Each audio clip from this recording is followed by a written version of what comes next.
A lot of my intellectual arty friends would come up to me and start whispering and say, "Oh, gee, this project sounds so heavy.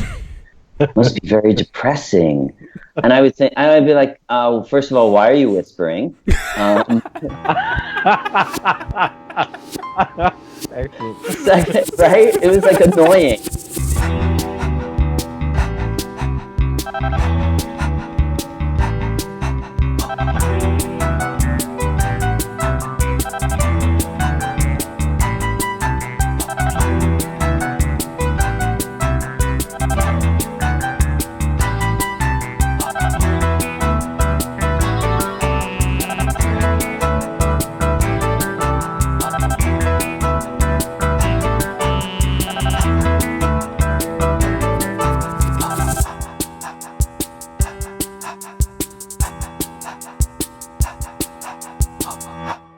John Bruce is a strategist, designer, and filmmaker. John has spent the last 4 years working on a film called End of Life with his co-director Pawel Wojtasik. This film follows the life of 5 people nearing the end of their life, including the legendary Ram Dass. John talks about the power of this experience and how much he learned about how to live from people preparing to die. If you would like to know more about the show or support us, please sign up for our newsletter at deathhangout.com or click on the button on screen. Now, open up your mind for this episode, Whispering About Death. I have a collaborator, so I first want to introduce my collaborator. His name is Pawel Wojtasik, and Pavel and I share in this project 100%.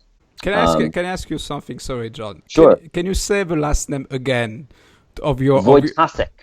And you know why we're asking you this? Because Sure. Keith is doing the voiceover when he will introduce you, and he said I have no idea how to pronounce the second name, so that's why.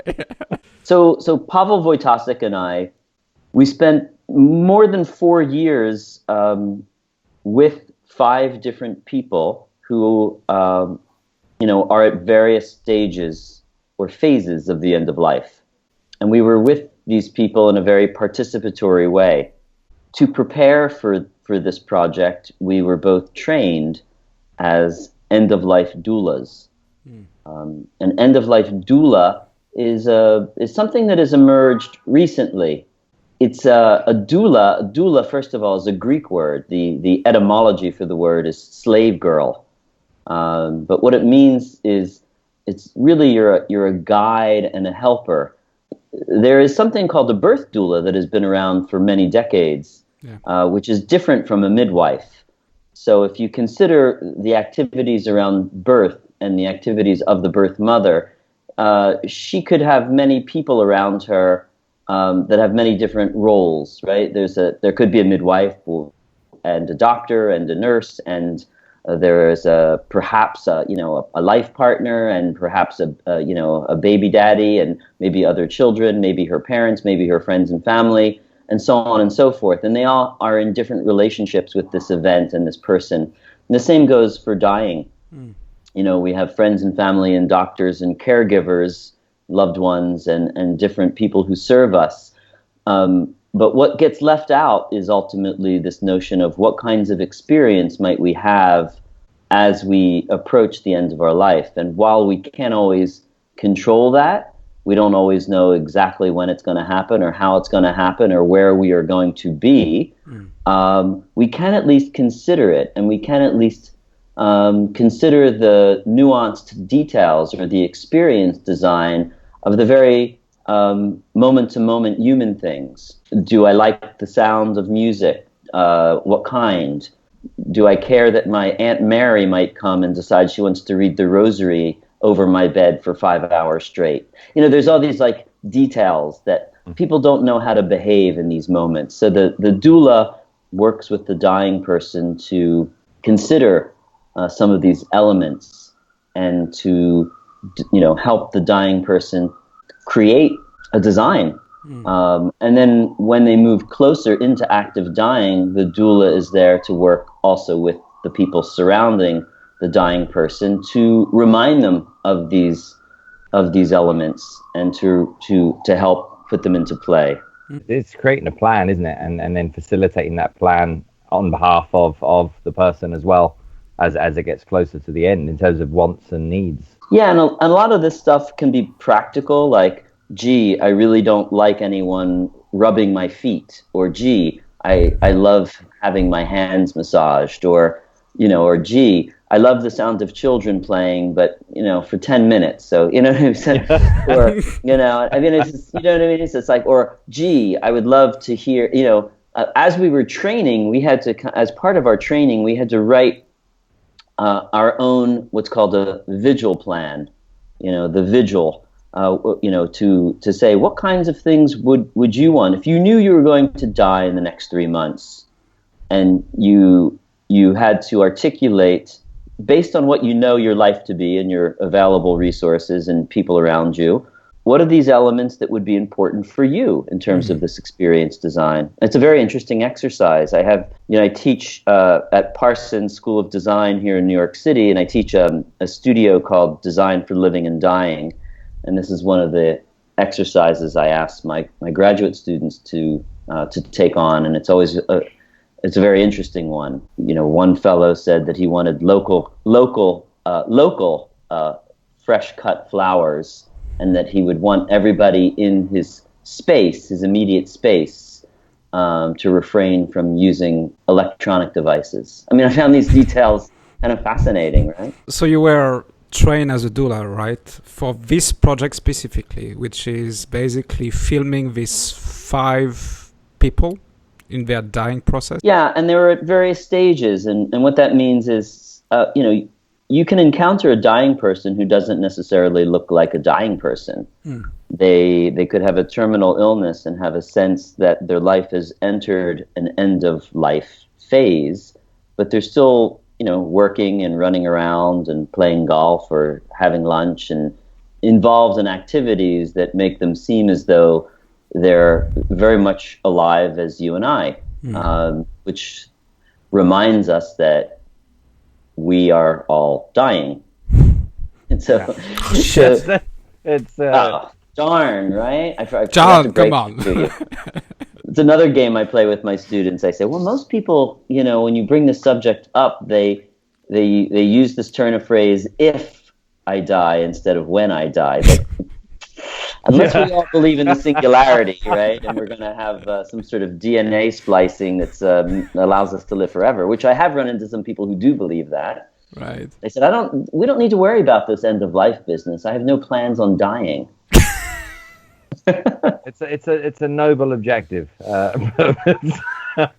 So some people do. Obviously, there's these different phases of dying, right? There's, you could be a couple of years out or a few years out even. You might be a couple of months, which is kind of this middle stage. And then there's active dying, which is really not more than like, it's usually around 2 or 3 days, but it could go on for, 8 days, 10 days or so.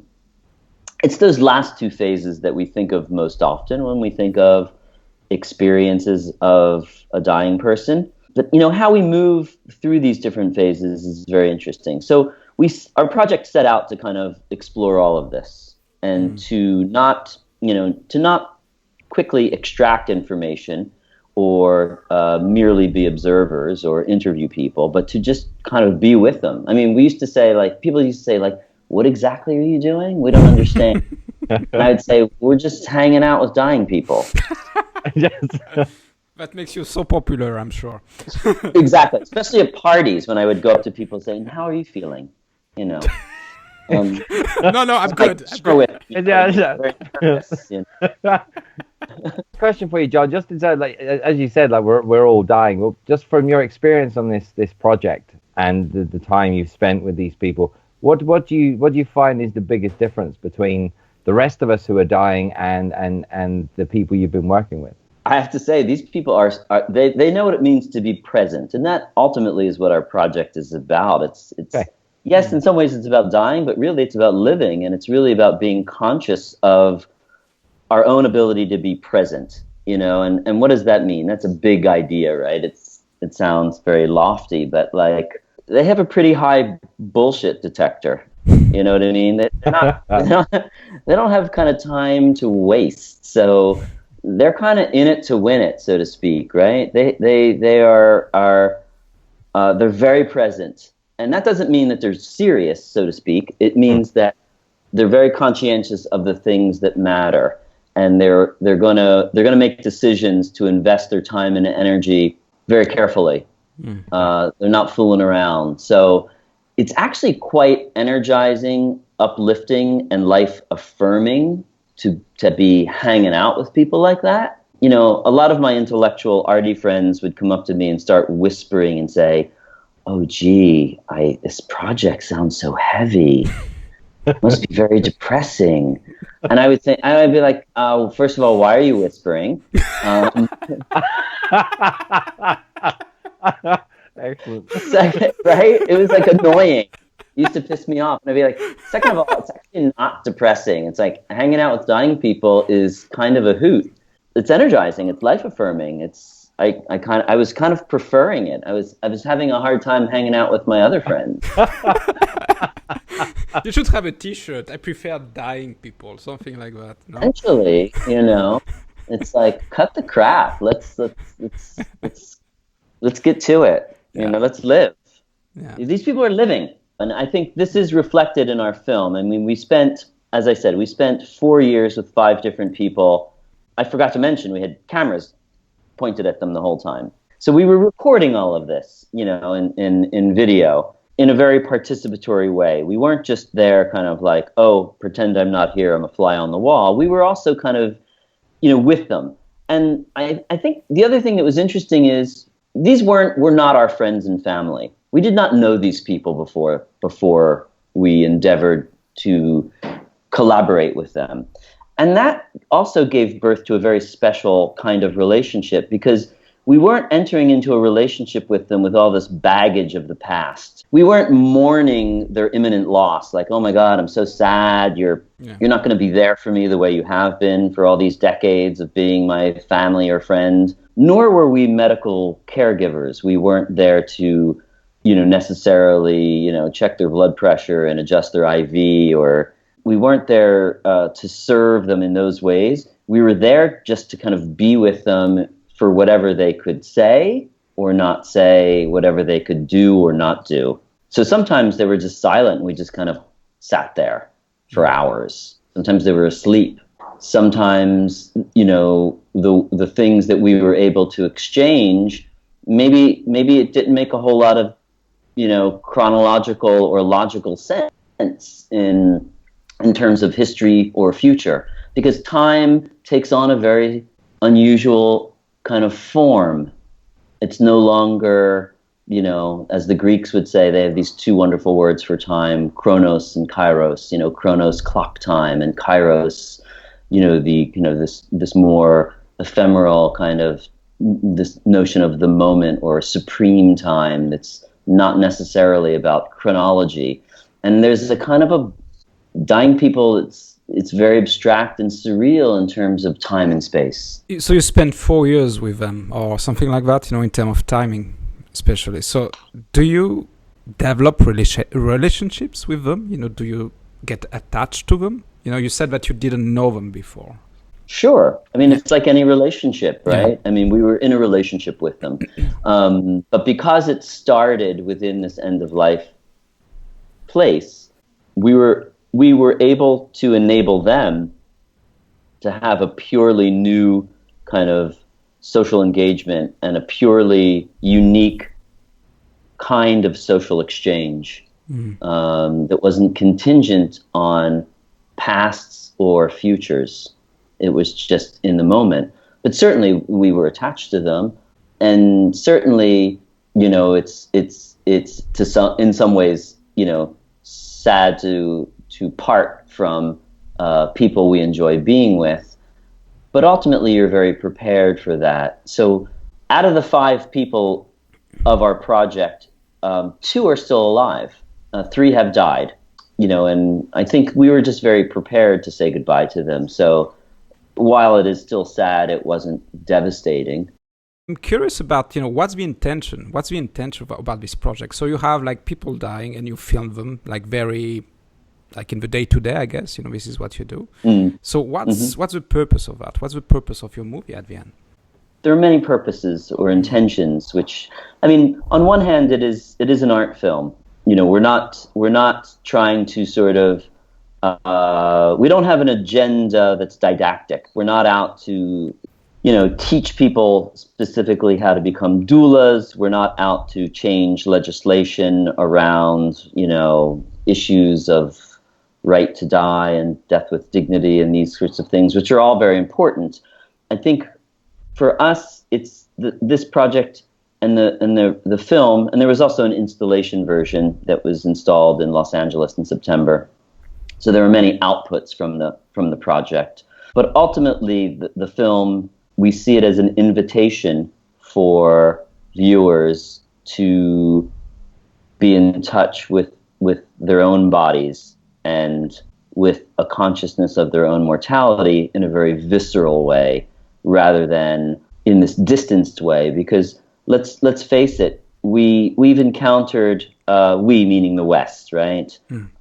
We've encountered perhaps tens of thousands, if not hundreds of thousands, of mediated or rendered images of dying people from movies, TVs, books. You know what I mean? It's just like we've been inundated with imagery around it because we're fascinated by it.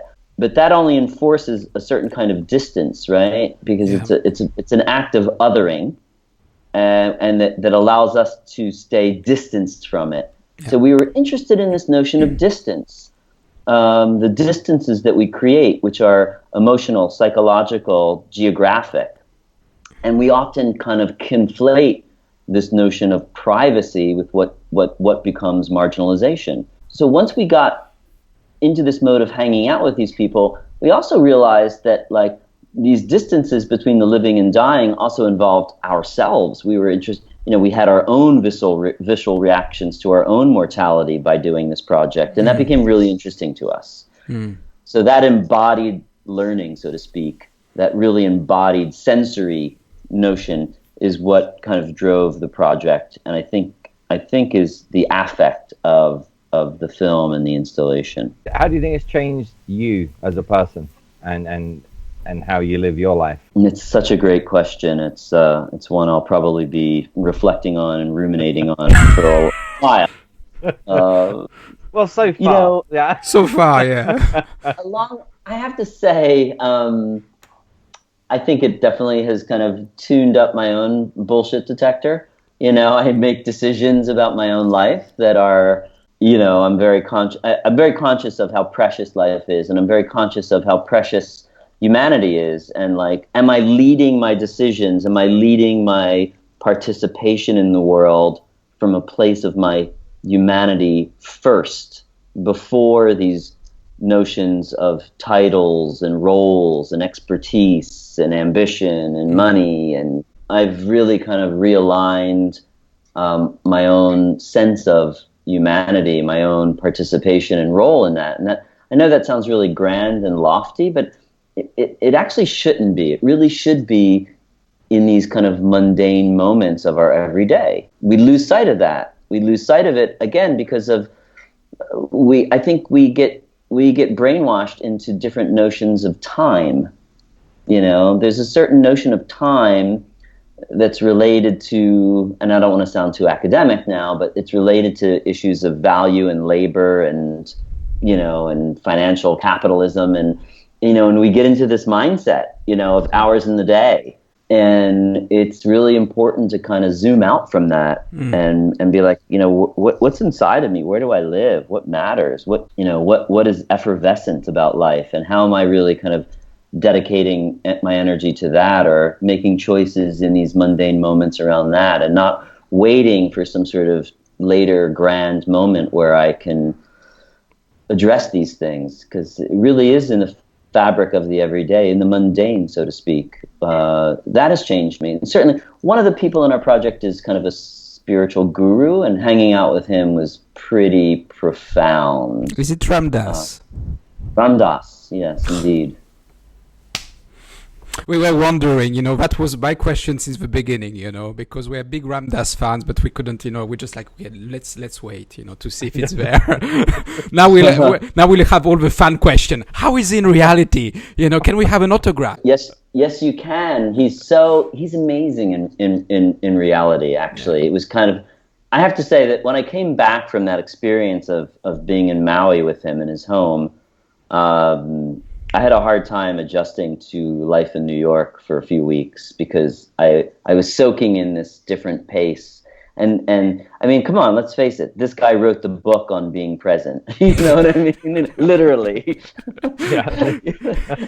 I mean, he's funny. He's really funny and warm and just really intense. I mean, all rolled up into one.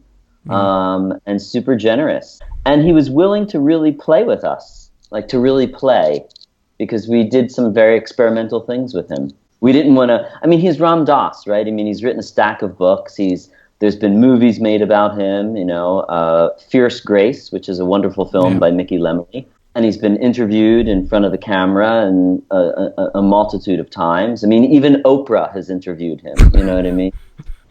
We did talk about. He and I talked about scale measure, isn't it? Yeah. That's it. I didn't ask if she gave him a Cadillac or anything.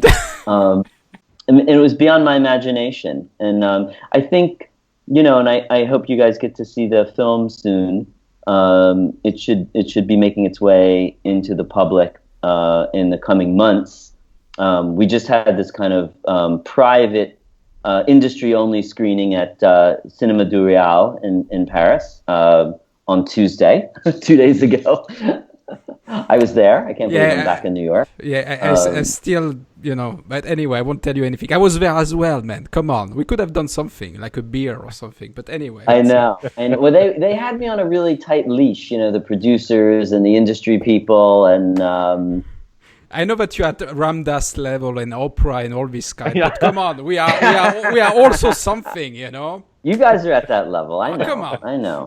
You have the Buddha in you. Buddha and beer go together, I say. Absolutely. If you look at the project now and the impact it's had on you and what you're learning from it, what's intriguing me is what was the inspiration for you or the trigger that made you want to do a project like this in the first place? Ooh, that is the golden question, isn't it? I get that a lot. I get three questions whenever I'm talking about the work or presenting it. People usually say, how did you find these people and why did they agree to be in it?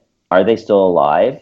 And why did you endeavor this in the first place? And I get why those questions are asked over and over and over again. It's part of our curiosity and our slight awkwardness around mortality. And I think people look, they want to ask me that in Q&As and stuff because they're just like, they want to know if I'm dying, and then I say, we're all dying. Are you? I have no plans on dying. I'm going to get that DNA splicing. And live forever. But it's a great question, and I'll be honest with you guys. When I was working on the project and I was asked that question, I would answer it one way, thinking I was being truthful, but it was through the project, in being in the middle of it, where that was kind of slowly revealed to me over time. I mean, I had different layers of curiosity that kind of brought me to it, but the more I got into it, the more it was revealed to me ultimately what was behind it all, which was mysterious to me at the beginning, and that was kind of fascinating. I think we're all interested in these subjects because it's the unknowable, right? Yeah. We don't know. We don't know so many things. We don't know when it's going to happen, how it's going to happen, and what it's going to be like after we die. And then we have, like I said before, these hundreds and thousands of hours of encountering mediated or created fictional images from TV and movies and books of dying people. So there's all that. But I think in our soul, we know that those mediated images, the TV and the movie shows aren't true in some ways, or they're these weird kind of canned reflections. So like most of us, we only really approach the subject initially when we have to, right? A friend or a family member gets sick and dies, right? So then it's like, okay, I'm dealing with this. And I too had that experience a few years ago. My mother got sick and died very quickly. it was kind of very sudden and very strange the way she died. Because of the strangeness. Over a 14-day period or something, was it? Was I reading? Yeah, she was like a healthy. Well, obviously she wasn't because she died, but she seemed to be perfectly healthy and was working. And then had this cold she couldn't get rid of, and then went to the doctor, and basically they were like, "Oh, you have cancer everywhere." And then she was dead in 14 days. So it was kind of this compressed experience, living through that information cycle in a compressed way, where it didn't make sense because it wasn't this prolonged, like, oh, she's really old and withering and she has all these illnesses and we're trying to find ways to combat them and maybe there'll be more time, and all that kind of negotiation that happens over time wasn't in this situation. It was completely bizarre. And because it was bizarre in that way, it gave me this strange perspective on it all. 10 years previous to that, I'd had another experience with a very close friend of mine who was a filmmaker, an editor, and I was working on another film, and he wanted to work up until he died. So I figured out a way to bring the film into his hospital room for him to cut the film. So I ended up spending many months in a hospital environment as he was dying, sort of by accident. Mm-hmm. And that also was this other kind of unplanned kind of perspective on these systems and situations. Yeah. But ultimately, and I don't mean to get too heavy, and this wasn't clear to me in the beginning, but ultimately, and this does tie back to, earlier when I was saying my friends would whisper to me and be like, "Oh my God, it must be really heavy that you're doing." I was going to say, like, you can whisper this if you want. Like, yeah. To be honest with you, at first I was just like, gee, is there something wrong with me because I don't feel this to be heavy? Like, is like, you know what I mean? I was like, am I a sociopath and I don't know it? I was like, why am I not like completely bummed out and depressed and whispering like everyone else? And then I had to think about that and really look inward, and I was like, I have a strange relationship to my own mortality. I do not have a death drive, but I was sort of like, I didn't have this like completely freaked out taboo that everybody else had. And I became curious around that. I was like, why don't I? And then I was like, oh, duh. I had to remember that in 1985, I was a 21-year-old gay man living in New York City with lots of people around me dying from HIV/AIDS. And that was a kind of a very rare and in some ways kind of terrorizing, if not traumatizing, experience that forced me into a different proximity with this notion of mortality. I don't say these things lightly, but it is kind of fascinating that, we move beyond these things and we assimilate to them.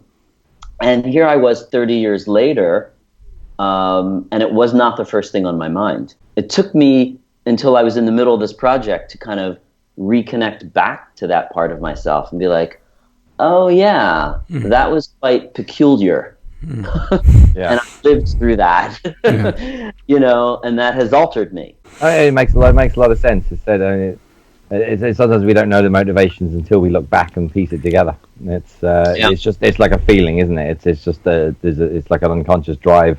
Yeah, I mean, where we stand and what we're able to see, the perspectives we're able to hold, and the spaces we're able to move into. We have to have certain capacities for that. And where those capacities come from, that's all, varied and complex and very rich. And we can't always connect up those dots, didactically. And I held on to that as I was making this film, thinking like, well, how do people enter this space? How do I get them to enter into this space rather than, this kind of rather than didactic storytelling or the typical kind of emotional renderings of dying. So the film does use a lot of formal devices to kind of allow for that invitation to happen. And that's kind of what I'm most excited about in terms of people encountering the work. Do you think that one day people won't whisper, when talking about death? It's beginning. There's a zeitgeist happening around consciousness around our own mortality. They have these things. Some groups have started these things called death dinners, where just perfectly healthy people get together and have dinner and talk about mortality and their relationships to notions of mortality and their own dying. And so I see a lot of evidence that we're trying to move out of the shadows with this conversation and to break free of the heavy taboo. I do see a lot of evidence of that, and that's super interesting. Having gone through the project now and getting it to the point of like the screening a couple of days ago, what would you hope people would walk away with from the film? Being alive, and that part of being alive is a process that includes a phase of end of life, and that's part of it. And that we're all humans, and that we all have these different capacities and these different phases. Ideally, we don't separate. We don't separate this notion of I'm living and you're dying, because that act of separation is no different from so many kinds of separation we see, especially in our world today, right?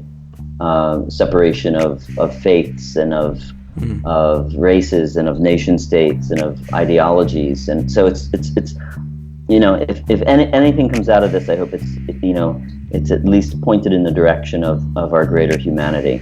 We hope you enjoyed this week's episode. Again, please support the show by signing up at depthhangout.com or clicking on the subscribe button on your screen.